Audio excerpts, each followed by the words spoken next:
Почитувани колеги, почитувани представници на медиумите. Господине председател, морам да констатирам дека апсолутно немате капацитет да ја водите оваа седница. Нема ред, нега го почитувате деловникот. Пратениците се реплицираат самите на себе и никој не се држи на темата. Допред да бидам избран за пратеник во Собранието на Република Македонија, бев во локален совет на локалната самоуправа. Таму ваши колеги се во мнозинство. Имаше многу поголем ред во работата. Овде зборуваме на секакви теми. Зборуваме за теми кои што не се дел од дневниот ред. Не зборуваме за избор на комисијата за избор и именување. Зборуваме за бинационална држава. Бинационалната држава не е тема на дневен ред овде. Таа е тема на Никола Груевски. Барањето на принципот победник со победник е барање за бинационална држава. Победникот кај македонците а коалицира со победникот кај албанците. Се поставува прашањето зошто имаме заеднички избори. Следно може ги преварате посебно да гласаме. Дали тоа е планот на Никола Груевски? Да посебно гласаат македонците, а посебно гласаат албанците. Па после ќе побара можеби посебни собранија. Е тоа, драги колеги, е вовед во бинационална држава и во федерализација. По малите етнички заедници на кои што толку се повикувате, каде ќе гласаат? Кај македонците, кај албанците? Зошто ги омаловажувате? Иста е вредноста на гласот, без разлика на националност.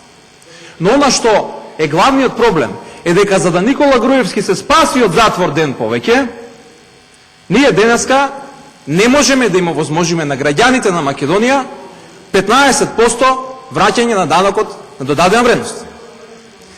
Заради уште еден ден Никола Груевски да се спаси од затвор, денеска граѓаните се уште плаќаат радиодифузна такса, која што доколку беше формирана владата, сега ќе беше укината. За да уште еден ден Никола Груевски се спаси од затвор, учениците во јуни повторно ќе полагаат екстерно тестирање. За да уште еден ден Никола Груевски се спаси од затвор, а вие го блокирате и понатака собранието, граѓаните се уште ќе плаќаат поскапа електрична енергија. Таа ќе беше веќе намалена со ефтина тарифа на струјата. И многу други работи. Што се однесува до протестите на 3 милиони луѓе во 63 града и на 3 планети, тие ве ветувам и верувам дека ќе се прошират. Но в минимум буше 2 места. Едното е во Шутка, а другото е пред Идризово. Господинот Димовски, навивачите, ве молам, навивачи да не ракоплескате, ве молам. Не е коректно савет. Не сме на утакмица одека, ве молам. Господин Димовски, Илија, имате процедурално. Процедурално први вика, повеле.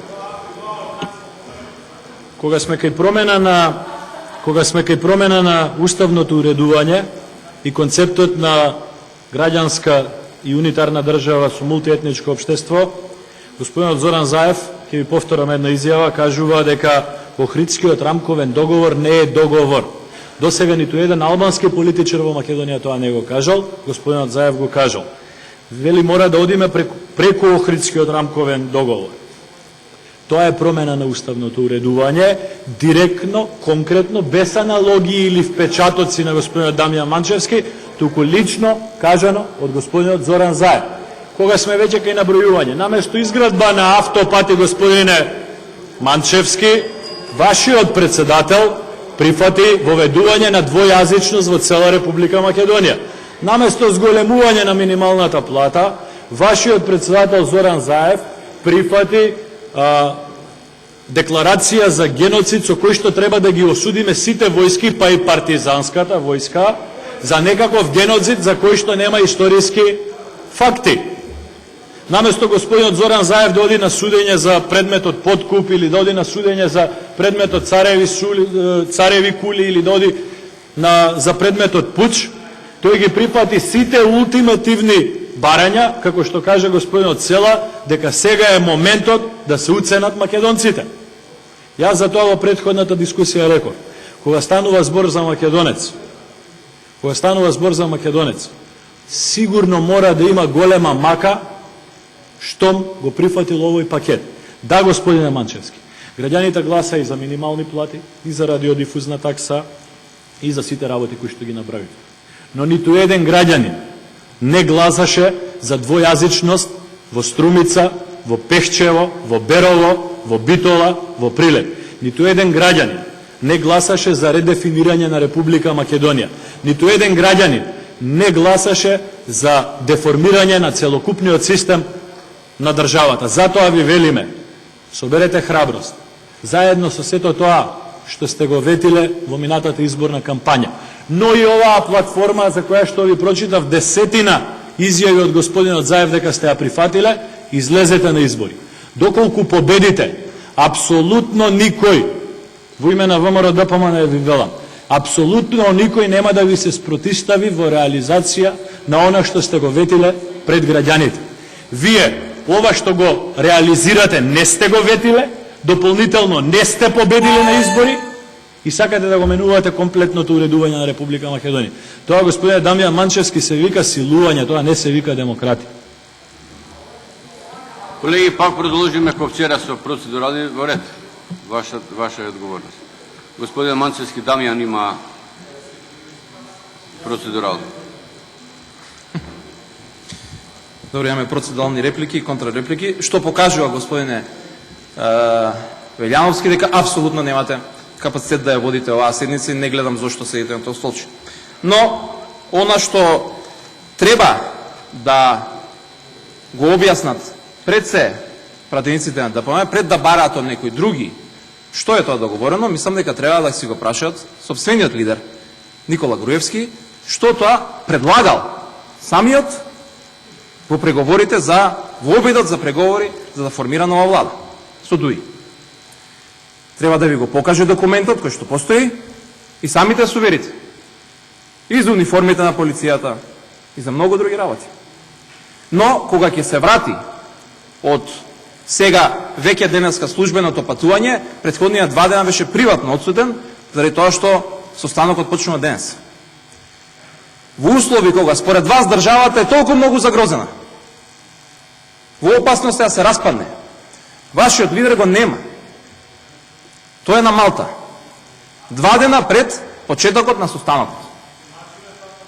Скапи ночар или не знам што е целта, но тој не е тука да ја брани државата. Тоа не е лидерство. Граѓаните, сакам само да ја потсетам, многу добро знаат за што гласале. Граѓаните гласа за минимална плата од 12.000 денари, која што ќе ја добијат. Граѓаните гласа за повисока просечна плата од 500 евра, што ќе ја добијат. Граѓаните гласа за ефтина електрична струја, што им ја поскапевте. Граѓаните гласа да нема екстерно тестирање, што им го воведовте. Граѓаните гласа за право и правна држава, која што ќе ве стаси. И затоа треба да се вратиме на темата за што било се одржале изборите и за што граѓаните не гласале. Што се однесува до нови избори, почитувани колеги, тие се сосема возможни. Ама за да се распишат, председател да избереме на собранијево. Ако ги сакате, вие ги блокирате изборите. Заради вас баравте мнозинство во комисијата, баравте председател на комисијата, сега барате председател на собрание. Вие сакате со малцинство 51 глас да владеете. Вас власта не ви се остава. Ако сакате избори, ајде да избереме председател и ќе се договориме, може ќе има избори, од кај знаете. Ајде изберете председател, бидете храбри, како, ја викам храбри, не сум сексиста како одредени колеги овде да велам мажи, бидете храбри, изберете председател на собрание, се може. Господинот Алиме Ејуп има процедурално, повелете.